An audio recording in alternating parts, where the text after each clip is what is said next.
मुंगेर के माधोपुर स्थित अद्वैत bio classes एवं ई लाइब्रेरी में विज्ञान सेवा समिति मुंगेर के तत्वावधान में आयोजित राष्ट्रीय अंतरिक्ष दिवस 2025 के मौके पर मुख्य वक्ता के रूप में बोलते हुए राष्ट्रीय स्तर के स्वतंत्र पत्रकार और वक्ता चंद्रशेखरम ने अपने संबोधन में कहा कि आने वाले समय में दुनिया पर वह देश शासन करेगा जो स्पेस, बायो, नैनो और रोबोटिक टेक्नोलॉजी में आगे रहेगा। अध्यक्षता विज्ञान सेवा समिति के अध्यक्ष व शिक्षाविद नवल किशोर प्रसाद सिंह ने की। संचालन समिति के कार्यालय सचिव दिनेश कुमार ने किया। कार्यक्रम के संयोजक थे मुंगेर के बायोलॉजी के विद्वान शिक्षक अभिजीत सेन गुप्ता। उन्होंने मेडिकल एंट्रेंस की तैयारी करने वाले छात्र छात्राओं के लिए बायोलॉजी का 10 वॉल्यूम और एडवांसेज जूलॉजी पुस्तक संस्था को भेंट की। मुख्य अतिथि थे प्रोफेसर दीवान अकरम, विज्ञान सेवा समिति के उपाध्यक्ष उपेंद्र प्रसाद यादव, अंकेक्षक सह भौतिकी विज्ञान शिक्षक अजीत कुमार सिंह, कार्यकारी समिति के सदस्य विजय प्रसाद, विज्ञान प्रचारक प्रदीप कुमार, प्रतिभा शर्मा, पंकज रंजन, सुमन कुमार और अधिवक्ता वीरेंद्र प्रसाद शर्मा की गरिमामय उपस्थिति रही। संरक्षक प्रोफेसर जय प्रकाश नारायण और सचिव प्रोफेसर ओम प्रकाश पंडित ने राष्ट्रीय अंतरिक्ष दिवस 2025 के महत्व पर प्रकाश डाला।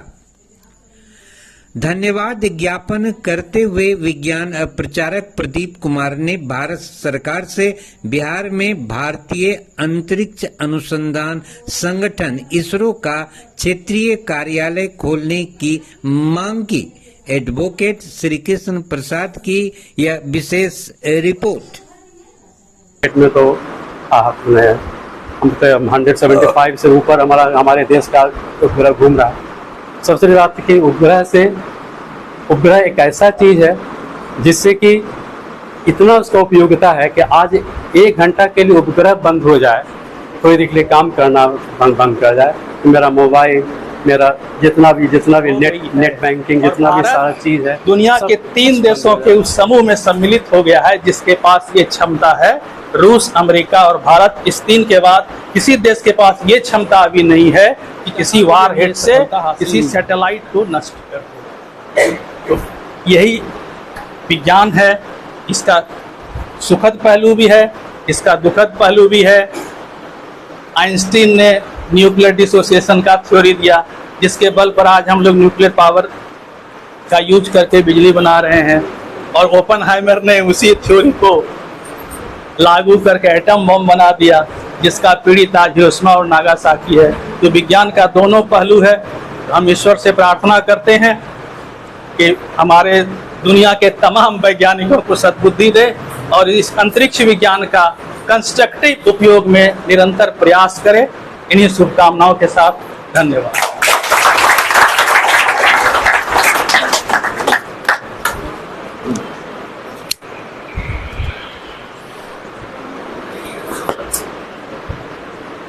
अब हम बुलाना चाहते हैं अजीत प्रसाद सिंह, ये विज्ञान सेवा समिति के अध्यक्ष भी है और अपना टीचिंग कार्य भी जारी रखे हुए हैं। हमारे सचिव महोदय, हमारे सारे आदरणीय छात्र छात्राएं, सबको मेरा अभिनंदन है। आज उसी की बात है कि आज के दिन 23 अगस्त 2025 को दूसरा अंतरिक्ष दिवस मनाया जा रहा है। आज के ही दिन, जैसा सबको पता है, आज के ही दिन हमारा जो इस कार्यक्रम का वजूद है और बना रहेगा।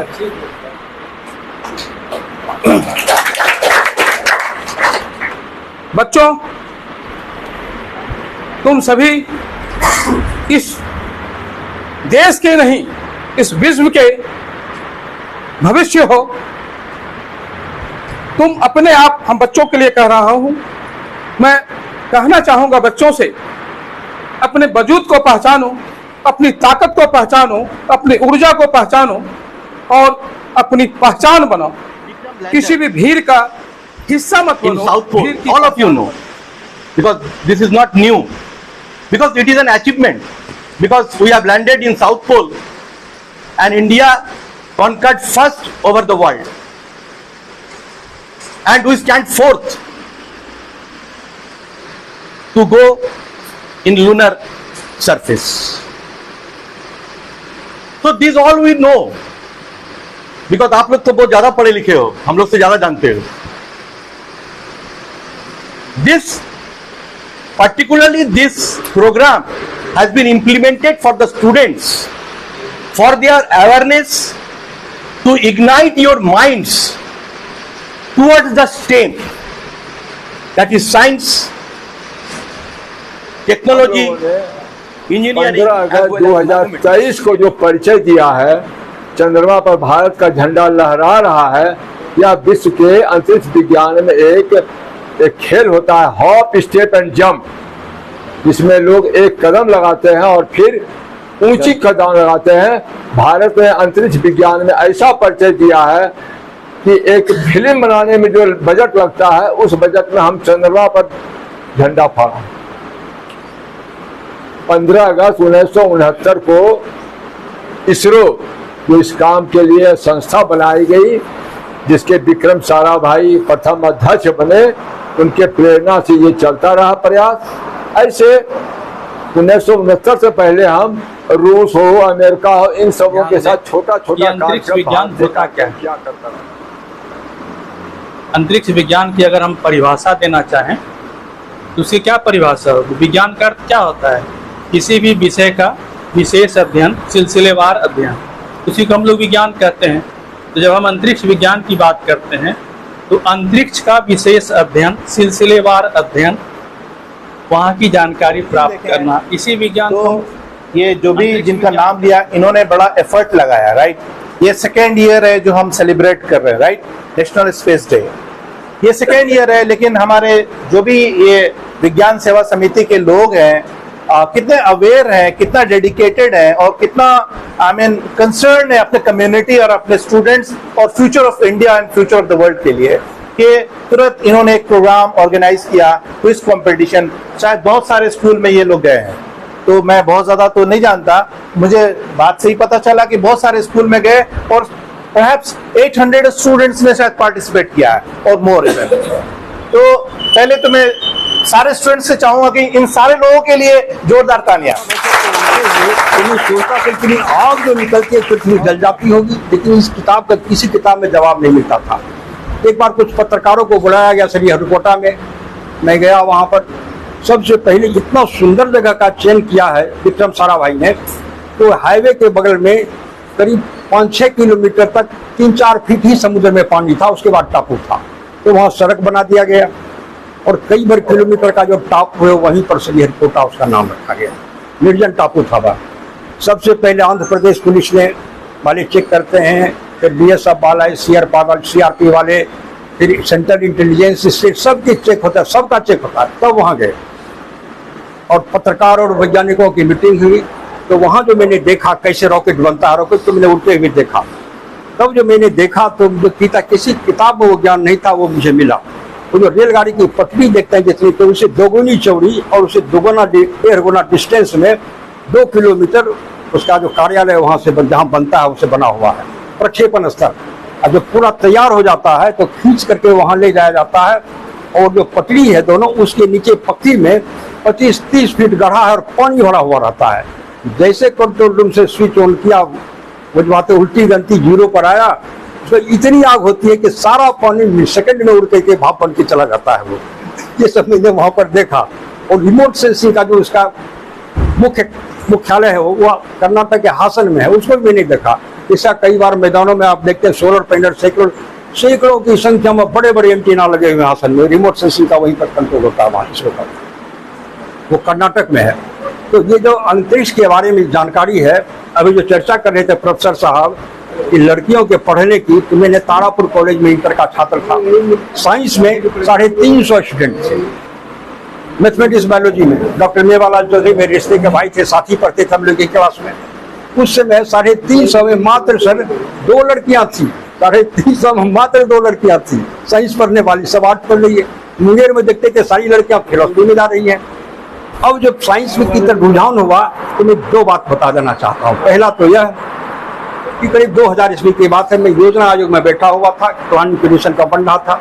एक डायरेक्टर थे खगड़िया के ही, हमारे सर जानते हैं उनको, डॉक्टर शरद कुमार रणछोड़ बाबू के भतीजा। तो मैंने कहा विज्ञान के बारे में क्या प्लानिंग है। उन्होंने फाइल मेरे सामने प्लानिंग कमीशन का रख दिया।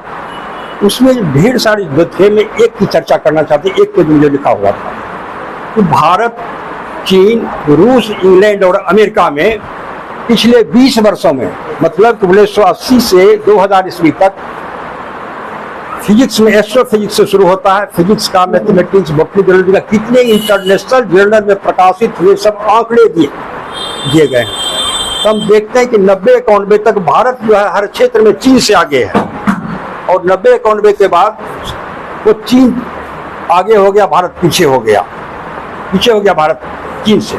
अभी 2005 ईस्वी में नेशनल साइंस कांग्रेस का अधिवेशन था अहमदाबाद में, मनमोहन सिंह ने कहा कि सारी दुनिया में साइंस पढ़ने वाले का रेशियो बढ़ रहा है और भारत में घट रहा है। उसके लिए सैम पित्रोदा कमेटी बनाई, लेकिन लागू नहीं। सैम पित्रोदा कमेटी ने 3 बातें कही कि विज्ञान का विकास कैसे होगा, मातृभाषा में शिक्षा हो, और भारत के तमाम कोचिंग संस्थान को बंद किया जाए, और साइंस की जहाँ पीजी की पढ़ाई होती है साथ में डिग्री की पढ़ाई उसी में हो, ताकि शिक्षक को पता रहे कि कौन हमारा ऑनर्स का ग्रेजुएशन का स्टूडेंट रेलवे या बैंक की नौकरी में भागने वाला है या किसको साइंस में रुचि है। टीचर को पता रहेगा, उसी ढंग से वो गाइड कर सकेगा। लेकिन मनमोहन सिंह को हिम्मत नहीं हुई लागू करने की।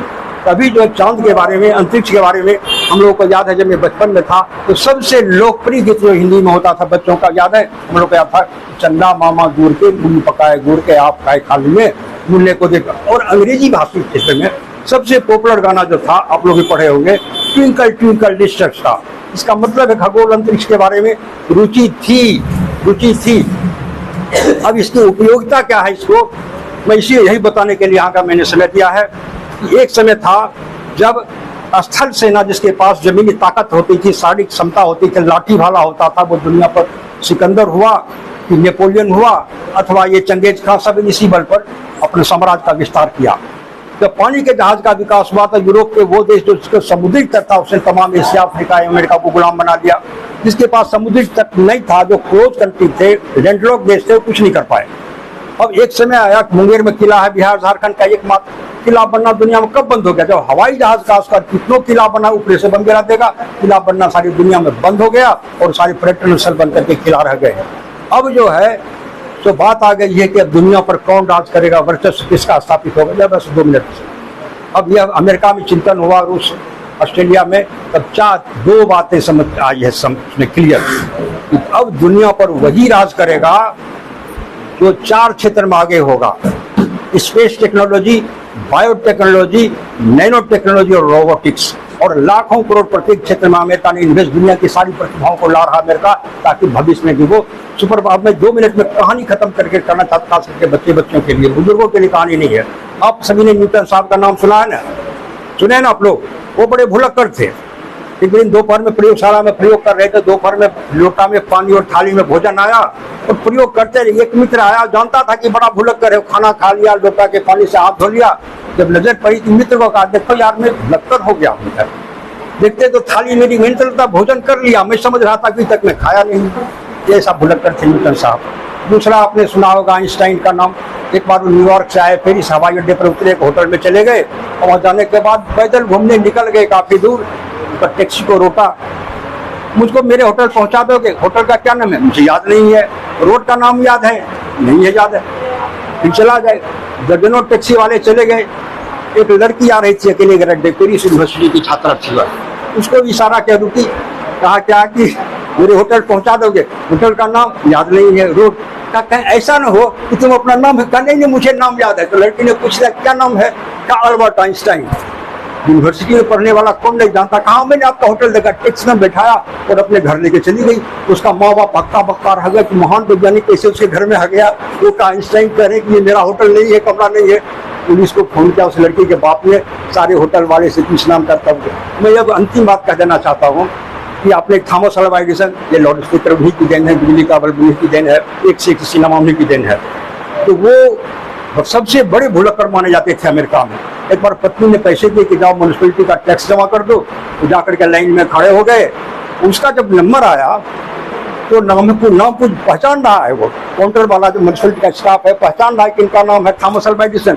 जानता है भुलक्कड़, कहता याद है आधा बहुत देर हो गया, नाम याद ही नहीं आ रहा था। पीछे वाले को वर्ष का श्रीमान आपका नाम है थॉमस, ठीक जगह अच्छा आपने याद दिलाया। इस तमाम कहानियों का अर्थ क्या है कि आपके साथ पढ़ने वाला कोई छोटा भाई बहन आपका क्लास फेलो अगर भुलक्कड़ हो तो भुलक्कड़ कह करके आप लोग मजाक न उड़ाएं। अंतरिक्ष दिवस मुंगेर के कार्यक्रम में आप सभी यहाँ उपस्थित हैं, ये बड़ा सौभाग्य की बात है। एक और इस संस्था के सभी वरिष्ठ पदाधिकारी और विद्वतजन आपको छात्रों को अपने बीच देख करके गौरव का अनुभव कर रहे हैं। वहीं दूसरी ओर हमारे देश के भावी बच्चे और बच्चियों जो इतने महान व्यक्ति को अपने बीच पाकर के भी गौरव का अनुभव कर, ये बहुत बड़ी बात है। आज सौभाग्य के दिन है कि आज हम एक महत्वपूर्ण विषय पर चर्चा कर रहे हैं। और आपने देखा कि हमारे इस संगठन के वरिष्ठ लोग, विद्वतजन अपनी अपनी बातों को आपके सामने रखा। आप लोग भी अपनी बातों को अपने इस समारोह में रखा, बड़ा अच्छा लगा। और मैं ये चाहता हूं कि विज्ञान सेवा समिति के तहत जो छात्र आज प्रथम द्वितीय तृतीय पुरस्कार से पुरस्कृत किए गए, सम्मानित किए गए, उनसे आग्रह है कि देश अभी बहुत संकट की दौर से गुजर रहा है। सड़कें तो बन रही है, पुल भी बन रहे हैं, लेकिन चरित्र का निर्माण ठीक से नहीं हो रहा है। चरित्र का निर्माण अगर हम सभी विद्वतजन चाहेंगे, विज्ञान में अध्ययन करने वाले छात्र चाहेंगे, एजुकेशनल हब जो है दक्षिण, हम लोग का इच्छा है कि यह जो हिंदी पट्टी क्षेत्र है, नॉर्थ ईस्ट का क्षेत्र है, बीमारू स्टेट है, यहाँ विज्ञान फैले। और इसरो का जो क्षेत्रीय कार्यालय बिहार जैसे राज्य में खुले,